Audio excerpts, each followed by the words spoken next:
I guess it's somewhat cliched, but 1056 is my favorite strain. It's actually the strain that I use as a control in my brewery at home.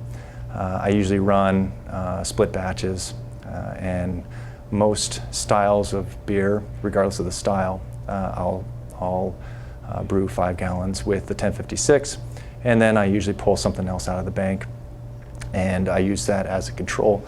But typically, I prefer that strain. Now, if it was a Belgian beer or something that it didn't fit, then I'd probably use a different strain. But ultimately, 1056, I feel that it really it's such a clean strain that if you want malt or if you want hops, then those really shine through.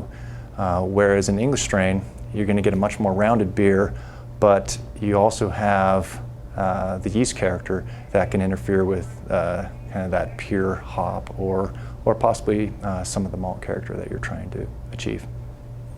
What if you were to fine tune it and say you were going Belgian? What's your Belgian strain that you like? Probably 3787, which is our Trappist high gravity. It's very similar to a Westmalle style yeast strain, and it's a workhorse. It works well in a variety of beers, and it's also quite balanced.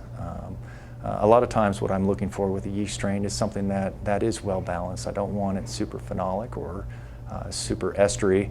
I want it somewhere down the middle, and of course you can manipulate that with brewing parameters as well, but ultimately I'll choose the 3787. What about a saison? Saison, that's a good question. Actually, I think the 3724 is kind of the classic strain, but it's such a trouble strain to work with.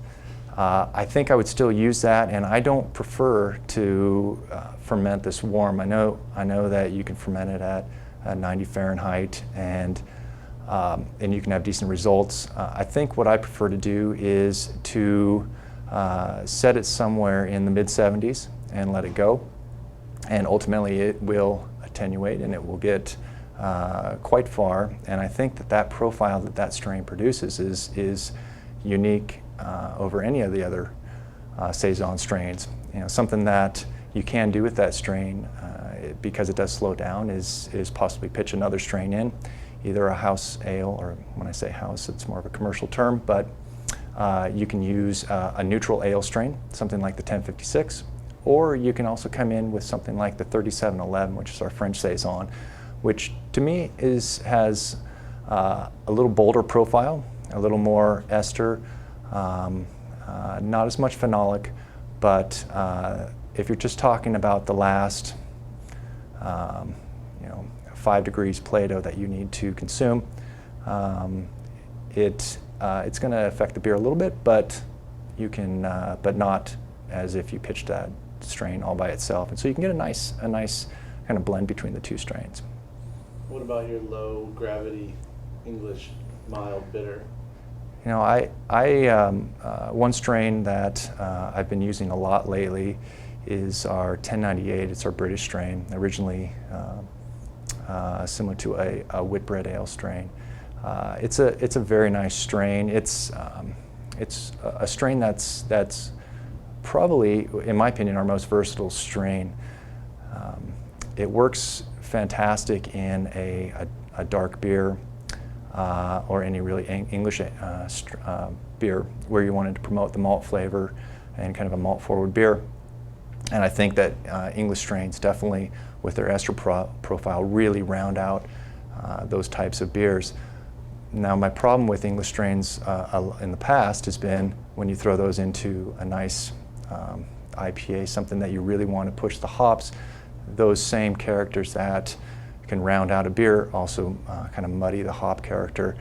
Now, the 1098, I feel that it's one of the only British strains that I've used that works really well in both cases. I think it actually doesn't overshadow hops. I think it actually rounds out an IPA nicely, and when used in a British, a porter or stout, ESB, it's hard to beat. And I mentioned earlier, we were talking about what my favorite strain is, 1056.